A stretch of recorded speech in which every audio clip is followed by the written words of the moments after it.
خويا هاد المدينه غاديه في التدهور. السينما هاد المجلس البلدي مدارزين على ديك الخبيزه اللي طابت وباقا سخونه، وكل واحد بغى يضرب من هادو غايمه، فهمتي؟ داكشي غا سينما. هما شي حوايج تحت من السيطار. شنو نقول لك، مدينه اسفي كتجيني مدينه مهمشه، يعني ما كاينه البطاله بزاف. اول حاجه كاينه البطاله بزاف، دراري ما خدامينش، ما كاينش فين يخدموا اصلا. صراحه انا غادي ندوي على راسي كساكنه في هذه المدينه. انا كبنت اسفي قريت في اسفي، ولكن راه ما لقيتش خدمه هنا في اسفي، ما كايناش خدمه. كاع جميع الاولاد وبنات المدينه هنا ما كنلقاوش الخدامي قليل.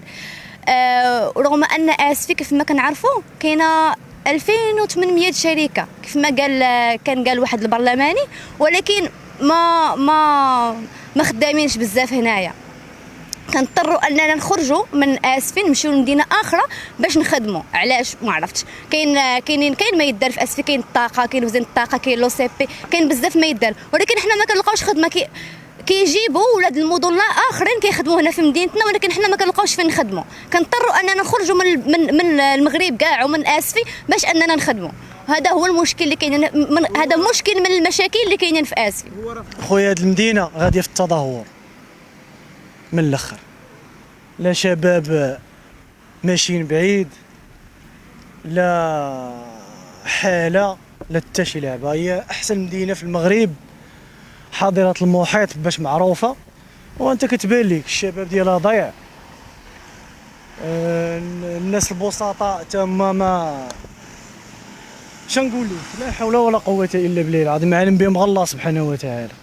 السينما هاد المجلس البلدي والعماله فيهم غير السينما، هذيك اللعيبه تاع قال ما قال كذا سوف وعندما وحيث وستنضن فهمتي؟ داكشي غير سينما. هما شي حوايج تحت من السيطار، هما الشيء اللي كنشوفوه فيه في السوشيال ميديا وهادشي راه غير السينما، فهمتي؟ داكشي غير سينما. هما شي حوايج تحت من السيطار، هما الشيء اللي كنشوفوه فيه في السوشيال ميديا وهادشي راه غير السينما. 20% ديال الناس اللي ساكنين في اسفي، وماشي كلهم، يعني كتلقاهم داك 20% باك صاحبيت دويره. كيف ما كنشوف هادشي اللي كاين دابا حاليا، اللي بتخدم خصك تخلص على الخدمه. كيقول لك واش تشري بوست، كتبغي تقلب على خدمه كيقول لك كاين بوست للبيع، كاين هنا كاين هنا كاين هنا 5 المليون 6 المليون. هادشي اللي كاين. الشعب كيسوفري، راه كتسحب لك بنادم لابس حوايج وراه فرحان، مضرقين له 4 حيوط وسقف زعما راه بخير. راه المعيشه راه شتي الحاله كي دايره، الناس عليهم ما حاسينش بالضعيف. هذاك كيلو ديال البطاطا ب 4000، ماشي هو اللي كيشري كيلو البطاطا بجدران، فهمتي؟ والله يكون في العون. انا كنتنبأ اخويا من هنا لقدام راه شي حوايج خطيرين جايين في الطريق، والله حد الباس وصافي.